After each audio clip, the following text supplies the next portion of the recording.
Well, a very warm welcome to you all joining us tonight on our 9th episode of Norrice Lea TV.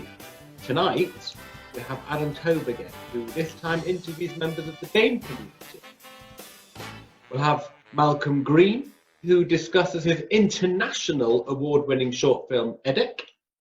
And we will meet Shereen Salem. So we begin with Adam Taub. Thank you once again, Adam, for your contributions in making Norrice Lea TV relevant and cutting edge. Today, Adam is joined with Shanae with her daughter, Karis, who will discuss the experiences of Black and Asian minority ethnic in this country. Over to you, Adam. So I'm here with Shanae Crawford-Corrie and her daughter, Karis Crawford-Corrie. It's a complete pleasure to have you with us. In fact, I read an article that Karis was involved in a couple of years ago at the JC, where she's talking about the experience of being Black and Jewish in the UK. And it seemed that in the light of recent events, it would be a tremendous opportunity for us to have a word about the significance of that event and how the Jewish community might respond to it. So let me turn to you both, and let me just start with an introduction.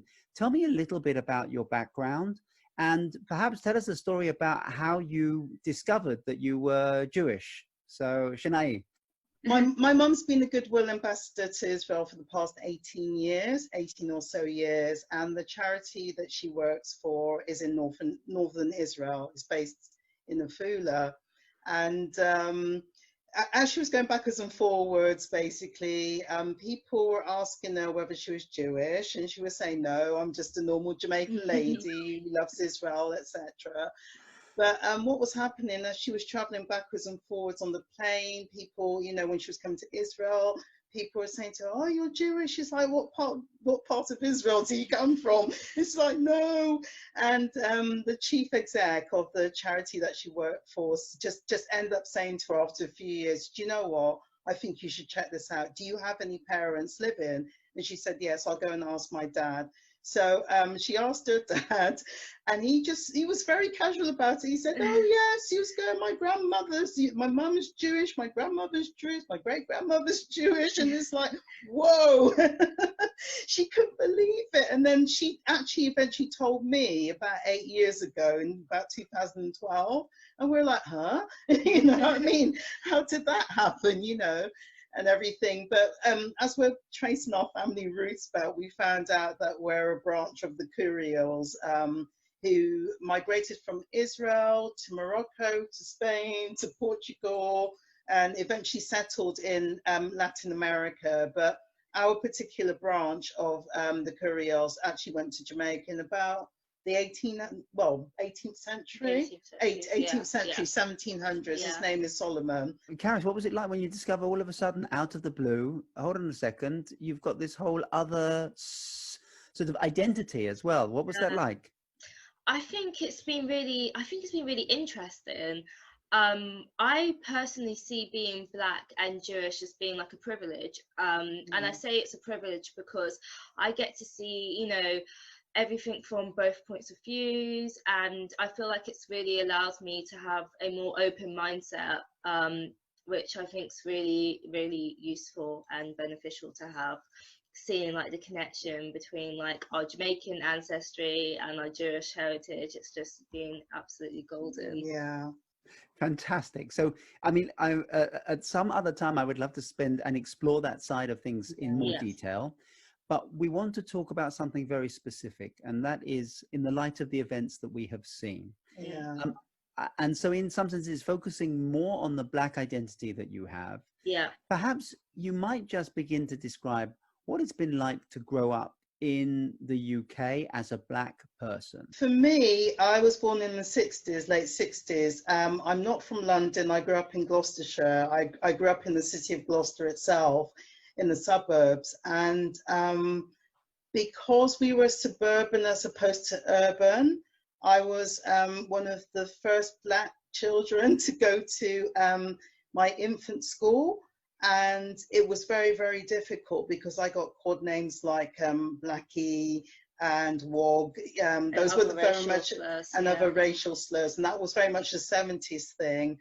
When I got to junior school, I was very bright, so I was in, the top set and stuff like that. But still, there were a couple of teachers that didn't accept that. And I remember one of the teachers, I remember her very, very well, but I won't mention her name, called me the Queen of the Knickknacks, basically. And my mum ran up to the school so quickly to really, really deal with the situation. She was saying, whatever they say to you, you are not a knick-knack. You are a young black girl growing up in England. Caris, tell me about your experiences growing up as a young black woman. One thing I think about us Brits is that we like to be very polite and proper, and so things like racism and prejudice is kind of done in a more discreet, covert way, and it's a term that we call microaggression. So now I've grown up and now I'm older, I've realised that actually I've experienced a lot of microaggressive behaviours. Can you give me an example of the sort of microaggressive behaviours that you've encountered? It's, microaggressive behaviours on the spectrum. So me personally, I've encountered people touching my hair without my permission. There's been other things like natural hairstyles cannot be worn to work or in the workplace because it's deemed as being unprofessional. And then there's more kind of explicit forms of microaggressive behavior, higher rates of racial profiling and unemployment, incarceration in the black community, unequal educational opportunities. As a whole community, we just don't have the same resources. We don't have the same access to the resources that our white counterparts have, which is, it's really damaging. A higher proportion of people of colour, black people specifically, are in social housing. For instance, there's something about, when you leave university, that even though you're qualified, you will not get a similar position to your white counterpart. And I can give you a personal example of what I would consider microaggression. When we go into a store or a shop, basically, it could be somewhere where we shop regularly as well. If the security guard doesn't recognize you, and even if they do, they will always follow you around the shop, even though you know the shop staff because you're there regularly. That security guard will always, without fail, follow you, even though you've been a regular customer for 2 or 3 years, for instance. And that's very, very uncomfortable. For me, it's very uncomfortable. And it's also uncomfortable when I see somebody either crossing over when they see you, walking towards them, or clutching their bag tighter, they actually see that you coming towards them and the colour of your skin, basically. So there's a lot of things that I think as a black community we absorb, but don't maybe speak about openly unless we're with family and friends, maybe. So let me come to this terrible incident that took place in America, because this is not microaggression, it's the exact opposite. It is full-scale aggression. And it has touched a nerve, a chord, if you like, everywhere. It's utterly astonishing. The revulsion, the extreme emotion that has generated. Can you just sort of briefly explain your reaction when you saw it, how you reacted to it personally? For me, it's normal. It's normal. Black Americans expect to be stopped, whether they are driving a regular car, whether they're driving a fancy car. There's an incident where Kerry Washington is a black actress based in New York, and she has a white boyfriend, and they were just kissing, as couples do, basically, and she was grabbed basically by the local police, thinking that she was a prostitute. And it's like, okay, this girl has been in many, many films. How can you think that she's a prostitute? And so for Americans, black Americans, they do expect to be pulled over. They do expect to be followed in the store. It's something that they expect. It's nothing new. Caris, why has this particular issue caused such a response? And do you think it's going to last, or do you think it's just simply a high moment and then things will return as they were? I think what has happened is that non-people of colour have finally kind of woken up to realise that this is our reality. This is something that we experience on a daily basis. You know, racism is not constrained to racial slurs and slavery. It's systematic.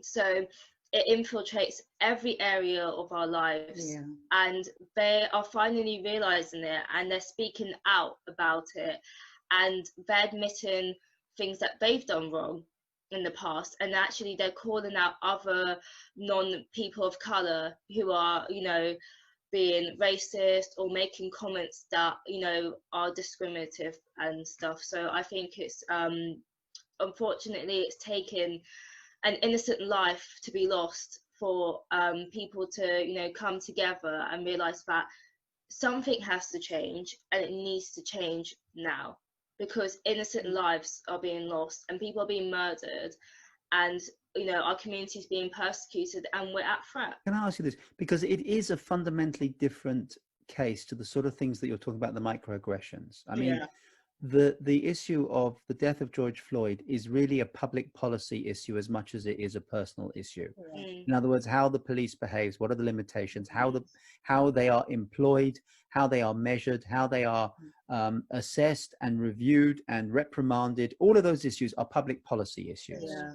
But the sort of issues you're talking about, the microaggressions, is something that you can't really do a great deal about at a policy level. What do you do about those sorts of things on a day-to-day basis? I mean, we've complained. There's a local supermarket, one of the top 5, their local branch near us, and we had to, Karis's older sister eventually phoned their head office basically and spoke to them about the particular security guard there. And they did get back to her about it. They did take him off duty for a while. We've had to do the same with another one of the top 5s as well, top 5 supermarkets. These are 2, the small ones, they're local ones, basically not the big ones. And we've had to complain. We've had to complain. Something like that you can do. In terms of someone clutching, you know, their bag, or, I mean, I have on occasion said, I don't need your money. You know, I've got my own company, I don't need your money, kind of thing.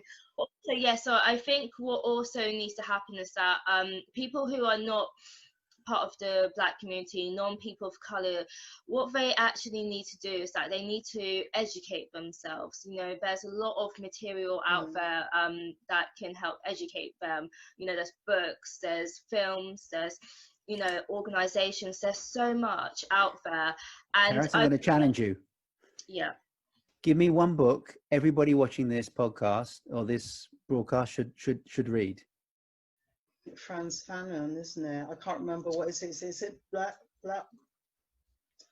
It's yeah, one. I know. Yeah, can we Google? It's Frantz Fanon. I think that one's really good. I think it's Black Teeth or Black Mask, White or something like that. Hold on, let me see if I can find it. No, just put Frantz Fanon. So off the top of my head. and while Karis is doing that, is there a podcast people should listen to? I think that anything that Black Lives Matters. Yeah, is it in there? It's Black Skin, White Mask. Black Skin, White Mask. Okay. Yeah, by Frantz Fanon. Yeah. Great. But on social media, there's a lot of people who are, you know, making like threads about books and all different resources that you can actually access. So, you know, in this day and age, where social media and it's a very big part of a lot of people's personal and professional lives, you know, the information is out there. In a sense, it's not really like our duties or people of our community's duties to have to educate you and stuff. You know, we've educated ourselves about our heritage, so it's something that people who are not part of our community need to go and do. I agree, and I understand that. Yeah. The only thing I would say is that often on social media there can be such an enormous amount of material that it's almost overwhelming. And that's why it's always nice to give people something specific to do and say, look, this is a good place to start.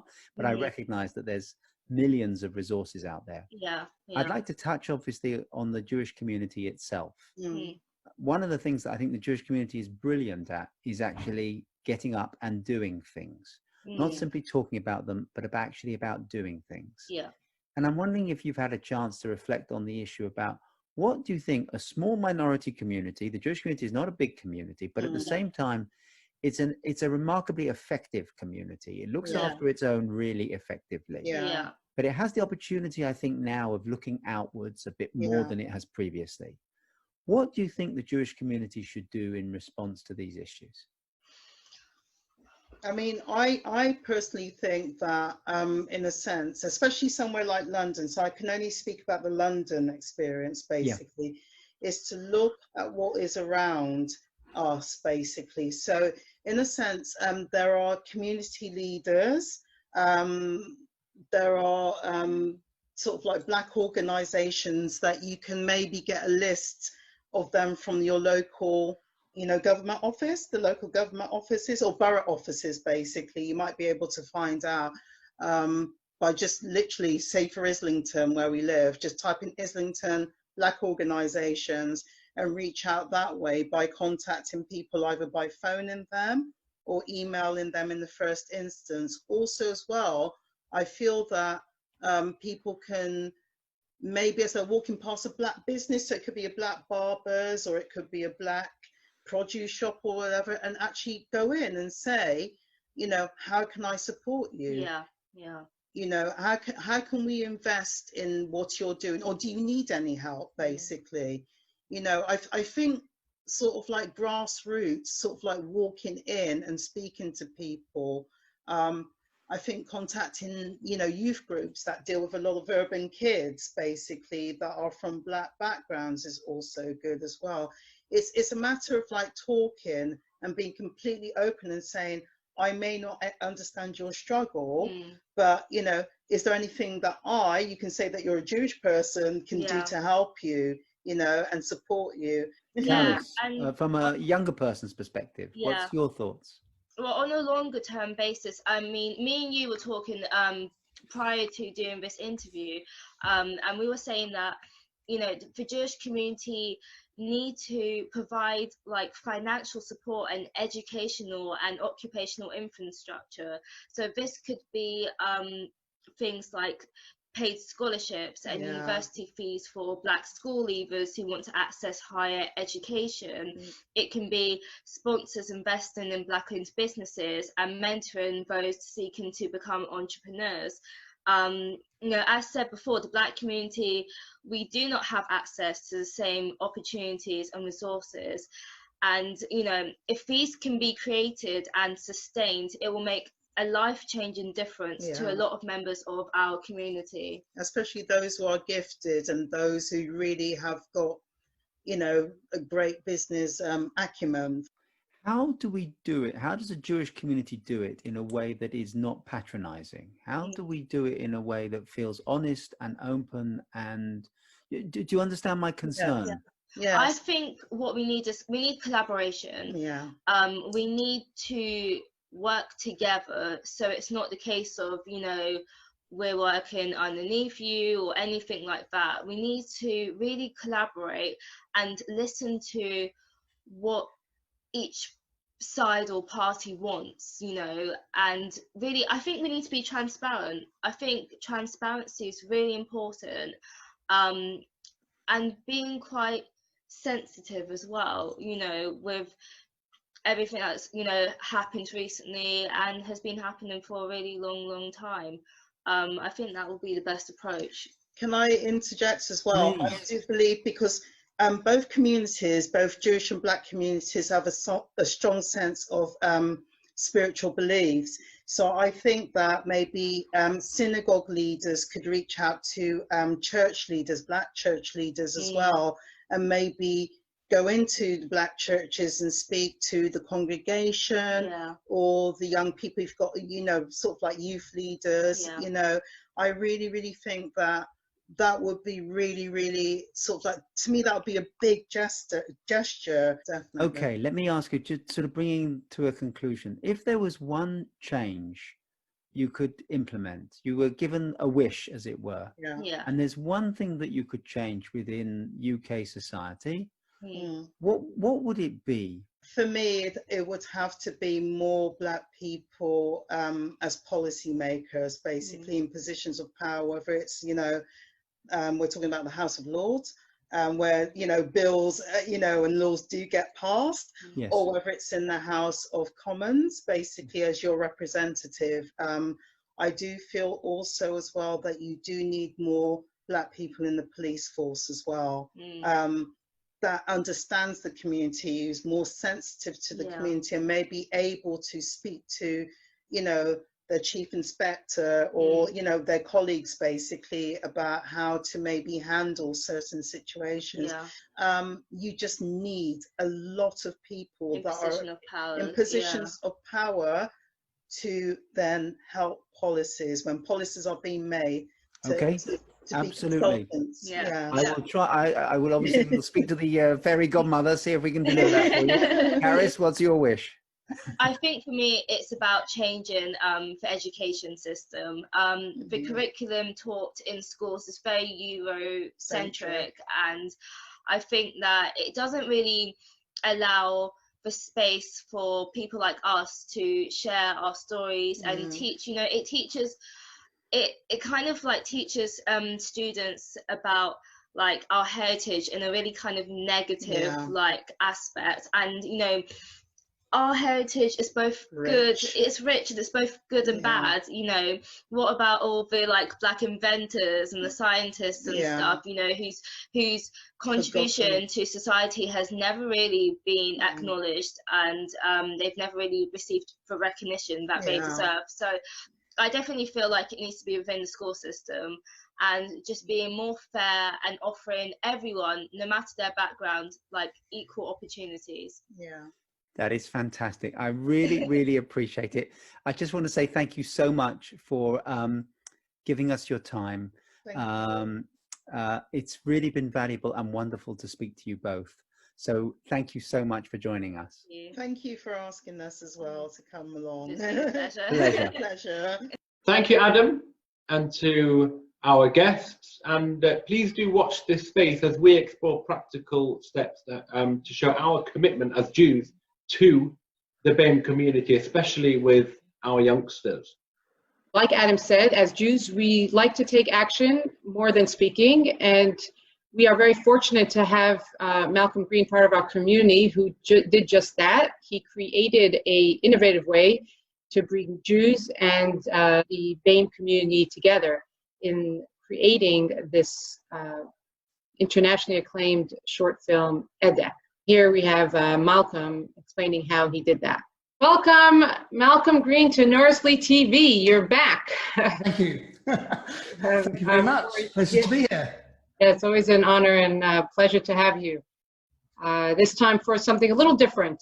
We understand that you made a short film that was international awards around the world. And interestingly enough, we actually had Janine Weber, the Holocaust survivor, speak at Yom HaShoah back when we had in the show last year. And yes.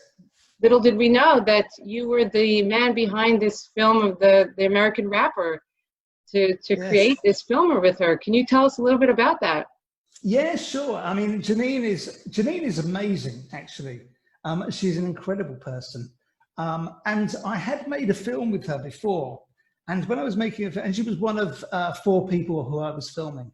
And during the process there, she was telling me a story of something that happened to her in her childhood, which I thought was amazing. And I said to her, you know, at some stage, I'd really love to make a film about that, but I wasn't quite sure how I was going to do it because, you know, there are a lot of films about the Holocaust, and I kind of think, okay, what can I do that's a little bit different? How can I approach this from a different angle? And also, who do I want to talk to?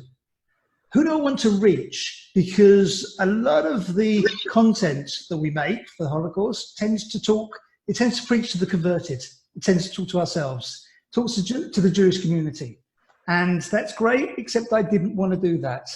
I wanted to talk to people in exactly the same way as Janine talks to people. When Janine goes out to schools and universities and anywhere, to people outside and people where she can make a difference and make it relevant. It's interesting because I kind of had I had her story on the shelf and I wasn't sure what to do with it. And then I was filming something else in Senegal. And in Senegal, suddenly we were going around in a van. It was all very dusty and very Senegalese. And we passed a poster and I noticed that they were promoting a talk from some Holocaust survivors. And I thought, what? In Senegal? It's incredible. So I asked somebody about it and they said, well, actually, they're not really talking about the Holocaust. They're actually teaching there about tribal differences and about how people can get on together and how they can put differences aside and learn to love each other rather than kill each other. And I thought, wow, that's amazing. It is amazing, you know, because I mean, right just before our interview here, we have Adam Taub speaking to members of the BAME community and talking about how, you know, the Jewish people can be able to help the minority groups and work together and you know, instead of focusing on the differences, you know, have an opportunity to make something beautiful. And so I guess that's how your idea came about. Absolutely. I thought, you know, it's funny because I thought there were certain shared experiences, and I love music, you know, music's a passion of mine. And even then, you know, I kind of love jazz, which is, you know, jazz is a collaboration. It's a kind of hybrid of African rhythms and East European melodies together. And if you go back to that, you know, time, everybody kind of worked and collaborated and produced something amazing. And so I knew that I wanted to do something like that. And exactly as you say, I think, you know, we embrace each other and everybody enriches each other's lives. Every culture enriches somebody else, whether it's food or drink or art or music or film. And I wanted to kind of explore that. And we do have stuff that we share.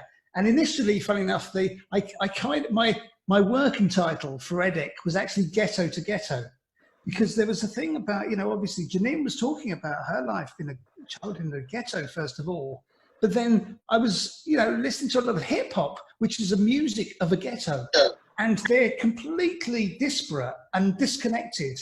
And I thought, I wonder if we could, in some way, and bring something together and kind of take these two experiences. And you know, it's not a case of equalising or getting a league table of hardship or anything like that, but actually just share. And I think. I don't know if you heard, but you know, the rabbi actually created. I don't know if he shared. He has some musical talent as well. Yes. And he took a piece of Chazanic piece, you know, like from the classic Rosenblatt, the Chazan Rosenblatt. Yes. And he intertwined it with a pop music. And you have, I don't know if you have to hear this because it's exactly what he did. He combined that, he yes. took the two worlds and made something beautiful of it. And I think this is very similar to what Absolutely. Absolutely. And I think, and musically, I've taken with my composer, we listened to a lot of, we're combining everything there. We're combining the Jewish world and we're combining hip hop. Melodically, rhythmically, there are nuances. You hear choirs. Actually, I think even Avrami is on it in the background of one thing. So we literally are creating that hybrid. And, you know, it's funny because somewhere like, you know, so much of art and music and film, we draw on our pain. We draw, that's what makes us express, whether it's love, whether it's what we've been through, whether it's slavery, whether it's whatever it is, That's where our kind of resources, our creative resource. And actually, I think that is why in art and in film and in music, maybe we have more appreciation and respect for each other than maybe in other parts of it, other walks of life, actually. Maybe we're less discriminatory. Maybe we're less prejudiced as well. Maybe, you know, we're just open to each other there. And we get together in a studio or and everything, all the walls tumble down, all the barriers fall away. And, you know, and it's not like we're all the same, because that would be wrong. We're not. That's what makes it brilliant. I have this real problem with the song Imagine, because everybody loves Imagine. Everybody says, it's the ultimate, it's Nirvana, that's paradise. I think it's the opposite, because it's all about imagine there's no difference. Imagine if we're all the same, we've all got the same color hair, the same this and that. I think, wow, that would be the failure of humanity. We are different, and that's what, you know, and that's what I tried to get across with Edek, to get those different nuances of black and white and Jewish and young and old and everything together, and try and make it speak to people and try and make it have some kind of an impact, especially on young people as well, who, you know, are going through some tough challenges and are looking for answers and guidance. Yeah. No, absolutely. It's so interesting that you're mentioning that nuance, because the you know, when we do interfaith work, and I do a lot of interfaith work, yes, we always talk about let's put away the differences and focus on the similarities. Like what brings us together, which is great, you know, which we, you know, we focus on the things, you know, that we do together, and you know, making a difference in the world, bringing good, and you know, that sort of thing. But here is something very different, where we're actually focusing on our differences. We're yes, embracing our differences and recognizing that we are different, and that's okay. And that's yes, okay. And not only is it okay, but we're using it to make something beautiful, to educate and to bring it together. Yes. So when you know, we're going to show the clip, to show the film, which is, you know, it's a short film. And, you know, to some it might be like, wow, what is this? It sounds so, I know when the rabbi shared his Chazanist piece with his great grandson, he was a little bit like perturbed. He's like, what is this? What'd you do to my, I mean, it was something different. You have to be ready for it. But once you recognize that you're embracing that differences and making something together, it really is a beautiful message. I mean, it was, you know, I think probably one of the most nerve-wracking moments of my entire career was when I went to see Janine with the finished film, because I'd been getting her to do this and do that, and, you know, and she was saying, Malcolm, are you crazy? What are you doing? What are we doing? Why are you asking me? And I said, wait, trust me, it's fine. And then I finally, when I had the finished film, went to see her at her home, and my heart was beating, thinking, what is she going to say? And she watched it twice. And then she had her granddaughter or grandson with her and showed that, and her granddaughter said, Grandma, it's fantastic. It's great. And she said, good, because I thought it was too. And it was like, and she embraced it, because, you know, the last person I would have wanted to offend or upset would have been Janine. And, you know, we've stood on the stage together as we've been in schools and as we've been in just all kind of conferences and things. And we've talked about the film, they've shown the film, and people have asked questions. And the way she's embraced it, when actually it's risky, because it's not what we know. There are no violins. Not one violin got hurt in the whole process of making Edek, as much as I love violins. Right. But it's that. And what was really beautiful as well was when we kind of almost the off-screen things as well, when Janine and Kapu were together and chatting, and Janine was teaching Kapu some of the history about the civil rights movement, about Martin Luther King, you know, and about Rosa Parks and things like that. And it was like, and it was amazing. I mean, really amazing. And also just to spend time with him as well as we were working, as he was watching the film and listening to this, and some of the stuff we were writing as we were watching it, to him and I together, was again a real experience. And I learned stuff about his community I didn't know, you know, and I came away thinking I have to know more. and I've filmed in Africa, in different places, because I want to know what's the history, what's the story, what is the experience, as much as I can understand it, but and that's part of the film. Well, Yasher Koach. I mean, I think it's, like you said, for the youth specifically to be, I'm sure that great-grandchild, the grandchild saw, wow, my grandma can rap, right? Yes, yes. How many grandmas can rap? And I think that really speaks to the, what we need to really speak to the next generation and to teach them and educate them on all levels. So Yasher Koach on this. And, thank you. And we hope everybody will, I'm sure everybody will enjoy this. Is the international award-winning film, Edek. So Thank you. Thank you, Malcolm, for joining us. It's a pleasure.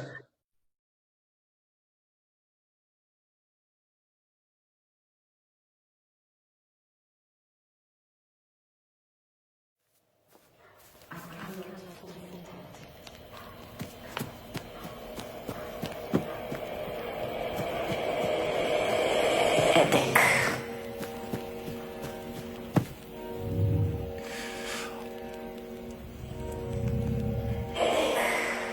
Well, I was born in 1932 in a town called Lvov. Right. We were Jewish. I hope you're listening.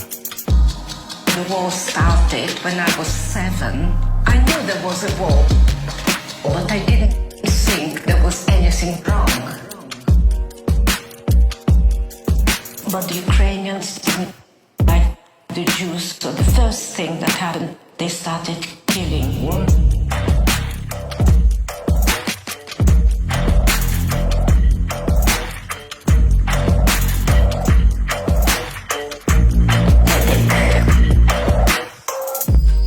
"1932, born a Jew.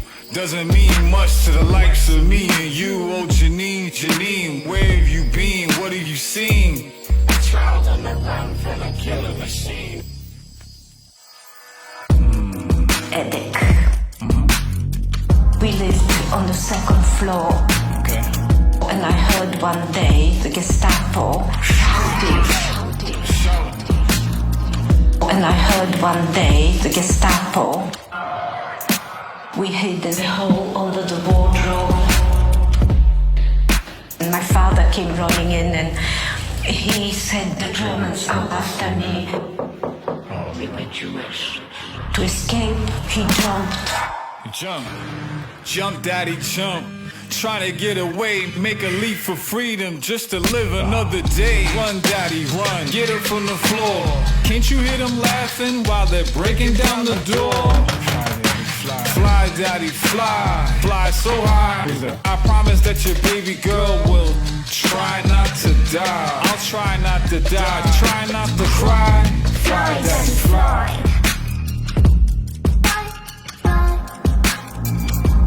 Fly, daddy, fly. Fly, daddy, fly. Fly, daddy, fly. I promise that your baby girl will try not to die. Try not to die. Just stay alive. Try not to die. Fly, daddy, fly. Edek. Edek. Yellow star, target from afar. I asked my mother, what happened to my father? And my mother told me they had shot my father.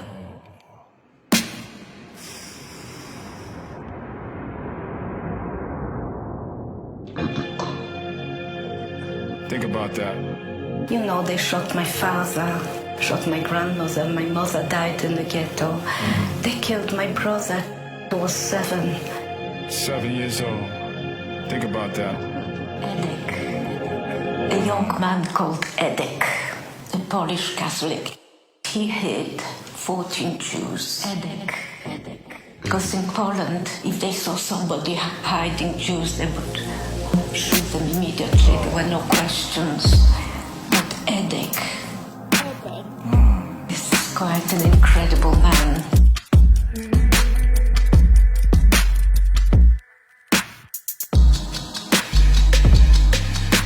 He risked his life. I'm forever grateful to him. He risked his life. Edek. He's a hero to hide people. I never knew his surname, I only knew his first name. Edek. Edek. He risked his life. Edek.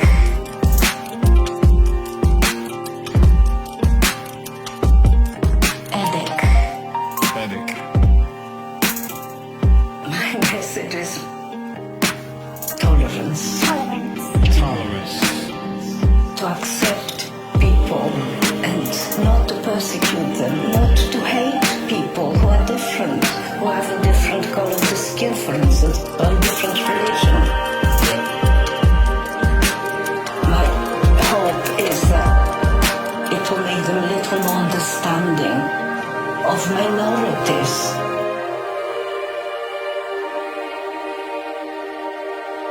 Because we are all human beings. 1932, born a Jew. We are all human beings. We are all human beings.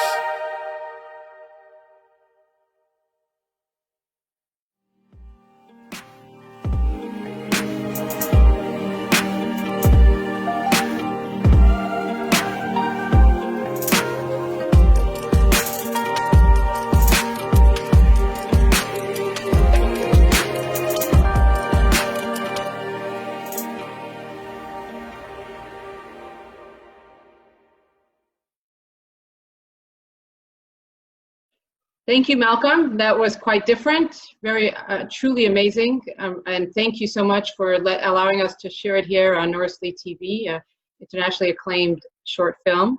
And to know that Aaron Chazan Avrami is on this film, I challenge you all to see where do you hear his voice? Can you find him? On which minute can you see him there?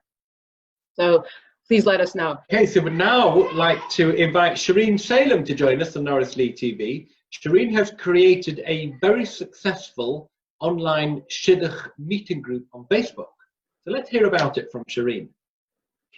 So welcome to Norrice Lea TV, Shereen. Hi. So hi, thank you so much for coming on our broadcast. And Thank you for having me. please introduce yourself. Who are you? How did you come? Are you live in the suburb? Where are you from? I do live in the suburbs. My name is Shereen Salem. I have been living here for almost 4 years now. I hail from San Diego, California. I'm an American like yourself. Yay! Yeah, and I love it here. I think it's a wonderful community, and I'm really happy to be part of it. Yes, it's great. It is something special here. And so tell us, I saw that you started a group, a Shidduch group on Facebook, and was wondering how that came about. And, there's so many online dating, sites and right. Also, what made you open one now? I think it was just time. I think it was just timing. I actually had time to sit down and focus on other people other than my children and my family, because I have a really busy household, and unfortunately I ended up with COVID, so I was in bed for maybe like on and off for 3 weeks, and I did a lot of neat. Sorry, you have a busy household. What is that? You have kids? I have 4 children under the age of 4. Wow. And I have, and Twins? I have twins. Yeah, I have twins. I have 8-month-old twins. Or no, now they're 9 months. Wow. 9-month-old twins. And so there was a lot going on. It was just busy all the time. And Imagine. after getting COVID, I was like stuck in bed, and I'm like, what do I do with myself? So I like to read, and I started reading, and I read this amazing book by Kristen Hanna. It's called The Nightingale.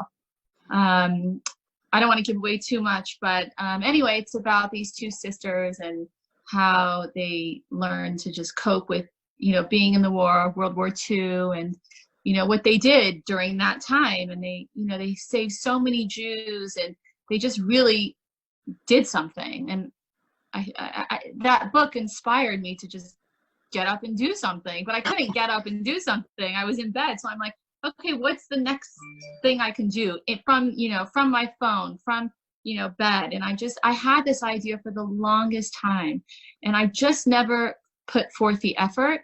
And then finally I had the time to do it. So I said, you know what, Shereen, just do it and see what happens. So I started this group, and initially it was just for friends of friends.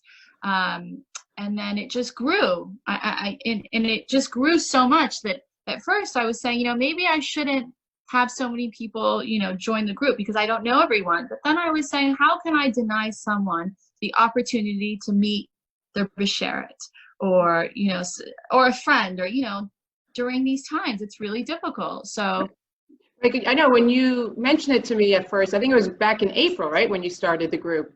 I did, yeah. Yeah, it was a group on Facebook, and I saw there were a few people joining on, and then I checked the other day, and I'm like, over 8,000 members. I'm like, how did you do that? I don't know. It's unreal. It's unreal. And so the name of the group is called RJ Shidduchim IM. It's like a very interesting. It's RJ Shidduch and then IM, and then the RJ IM are the initials of my children. So that's very sweet. Okay. Yeah. Okay. Cool. Yeah. So it's a private group, right? It is a private group, but it's open to all Jews. Right. Okay. Awesome. And so it's an opportunity because I'm sure you have friends and people come to me also, especially during this time where they can socialize, they can go out and meet people, and it's right. There isn't any social opportunity. So did you find that it's harder, that singles are having a harder time during this period? Absolutely. I mean, if you really think about it, these people would meet at events, weddings, restaurants, bars, nightclubs, whatever. And now that's been delayed. So if you think about it, that's actually delaying future generations, and people are delaying, getting married, having children, and there's a domino effect. And so I think this is a wonderful opportunity for somebody to join, because there's so many different, it's just not a dating app or a marriage app. Well, it's actually a marriage group. It's not for dating. If somebody wants to date and have fun, they can go somewhere else. There's plenty of groups on Facebook, but I specifically made it for people that are serious about finding a husband or a wife. But it's not just about, marriage. It's about, relationships, learning about relationships. We have rabbis that speak. We have, we do polls. We do a lot of ways to engage our members, and for them to have a better sense of, what dating is about. We give advice, and it's a nice community we're a part of. That's great. So when did you get involved in the shidduch business type of thing? It's not a business. It's not a business. I put it in quotation. Right. I wouldn't say it's a business, because it's definitely not a business, because there's no money being made from it. Right. And it's almost, I don't know. I had single friends, and I had friends of friends, and I thought, what better way to meet someone through someone else? I was introduced to my husband through my sister-in-law, and Claudia, and had she not have made that introduction, I wouldn't have been married. Who knows what would have happened. But it's I think the best way to meet someone is through someone else. I think it's just a really nice, I found that better for me, and I always met nicer people that way than rather meeting them on my own. Maybe I'm not the best judge of character, but you do that too. You introduce people all the time, and it's just a. So it's interesting that you called the group shidduch, right? Because that's it's a setup system, right? Where I think that's really what differentiates it from the other dating apps. Right. Well, basically, I don't know if you know basically anyone can join the group. Right. You could be married, single, anyone, as long as you're Jewish and you like to make introductions and shidduch. So if you see somebody posted who's a single, and you say to yourself, I know, you know, my neighbor's cousin, or, you know, I just had Shabbat dinner, or, you know, my friend was speaking about her cousin, and maybe that girl would be nice for, you know, you can just casually mention, or you tag that person's name onto the post, and then they can, you know, connect just like that. And it's so seamless, and it's just so effortless that, you know, we're so lucky nowadays with technology. People can meet, you know, without leaving their house. Right. So, I mean, There during are COVID, yeah, there are lots of Zoom dates, and so, I mean, I think also the advantage is that people know the person that they're suggesting, more or less, right? I mean, it's not just any random. Not necessarily. We do have people just randomly throw out, you know, oh, you know, just by like looks, or, you know, if they know someone. But I always say this, you know, you have to do your research. Okay. You know, we're not liable if anything, God forbid, happens. But as if you would, you know, meet someone in a bar, or, you know, at a restaurant or an event, you still have to figure out like who the person is. Okay. You can't trust them, you know, wholeheartedly. But, you know, it's just it's another way for people to meet. Right. And yeah, no, I think absolutely. I think you know, since we've met, you've always been passionate about finding, you know, your single friends, you know, and having that opportunity for them. And here's another way, because of the situation that occurred, it was really difficult. And here you saw an opportunity and just jumped on it and realized the demand for it, the fact that it grew in, you know, pretty much overnight to so many that it's just, you can see that there is a demand, and people, and it's not, like you say, it's not for only the singles, it's for people who know people that want to be able to help and want to be able to say, okay, here's an opportunity. Right. So, yeah, well, yasher koach to you, Shereen. Thank you. And thank you so much for coming on our show. And hopefully we'll spread the word. We'll put out the Facebook group. Wonderful. There. And yeah, and behatzlacha. Hopefully we'll see. Thank you very much. For engagements and weddings and and so on and so forth. We do have people that have taken themselves off of the group because they, you know, they're like, oh, I met someone and we decided to take ourselves off, and you know, and it's going well. I just received a message from someone that it's going really, really well, and she said hopefully any day soon. So. Oh, that's excellent. Okay, that's wonderful news. Well, yasher koach, and you know, you're an inspiration to many that, you know, see an opportunity, just jump at it and go for it. You know, so thank you. Exactly. Thank you for all the work. Thanks a lot. All right. Thank you for having me. Bye. Right.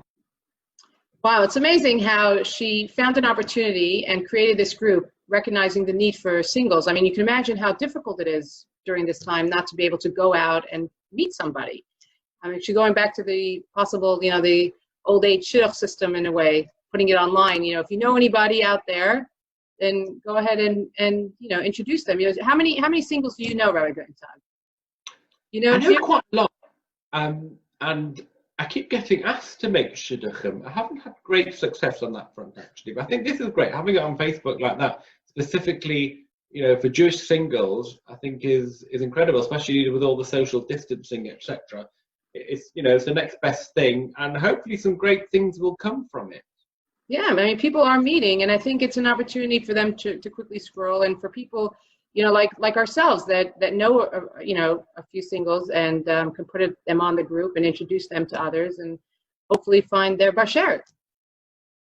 I did have a couple of shidduchim we've done. A few women ask us, like, oh, I don't know the men.